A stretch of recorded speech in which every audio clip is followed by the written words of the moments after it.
Bonjour mesdames et messieurs et bienvenue dans ce flash d'information. Il se joue ce samedi au stade Félix Houphouët-Boigny, le match éliminatoire pour la Coupe du Monde au Brésil. Les éléphants footballeurs jouent contre les Marocains. Ce sera à 17h. Et puis, le défenseur ivoirien Didier Zokora, qui avait brièvement quitté le groupe, a rejoint ses camarades pour constituer un bloc et battre les Marocains, même s'ils sont déjà qualifiés pour le prochain tour, parlant des éléphants, bien sûr.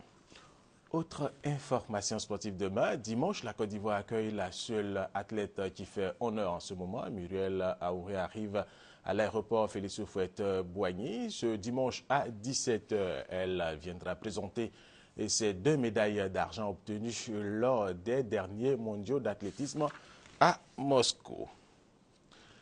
Les Jeux de la francophonie débutent officiellement ce samedi à Nice, au sud de la France. La Côte d'Ivoire participe à ces Jeux. Les athlètes ivoiriens ont reçu la visite de certains membres du gouvernement qui sont allés les encourager, nous dit Anne-Marie Nguessan.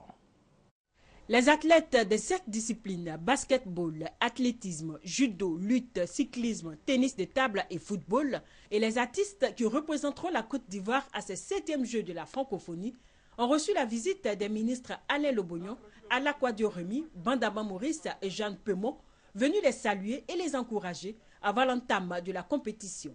Je voudrais donc vous dire que vraiment ça a beaucoup de joie comme vous voyez ici. Et puis nous sommes arrivés à une période où il ne fait pas froid.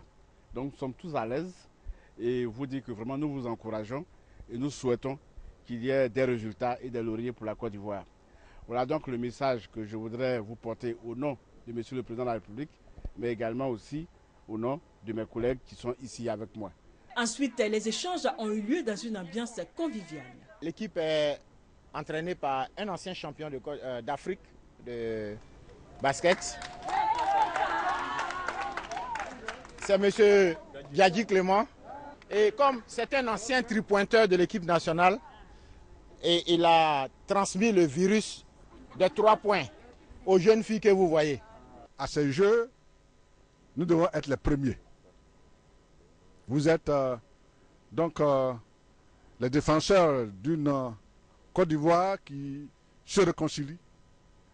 Et dans toutes ces composantes, vous êtes là, jeunes de Côte d'Ivoire. Et c'est sur vous que le chef d'État compte. Et c'est pour cela qu'il est là en personne. La Côte d'Ivoire entre en lice ce samedi 7 septembre avec les basketteurs qui seront face aux Polonais et les lutteurs Alagi Aboulaye, Beignet Tano Rosalie et Kanga Isabelle Éléonore qui connaîtront leurs adversaires respectifs dans la matinée de ce samedi après la pesée. Il y a ici en Côte d'Ivoire le dialogue entre pouvoir et opposition a repris, présidé par le Premier ministre Daniel Kablan Duncan, le chef du gouvernement ivoirien qui a reçu Pascal Affi Nguessan, militant du Front populaire ivoirien en présence de certains membres du gouvernement. Ils ont échangé sur le processus de paix en Côte d'Ivoire. Au Mali, après sa nomination, le nouveau Premier ministre Ouma Tatamali a pris fonction. Il entend, tout comme le président Ibrahim Boubacar Keïta, se mettre au service du Mali. Il est en concertation pour la formation du gouvernement qui pourra se réunir la semaine prochaine. Et son premier critère, la compétence.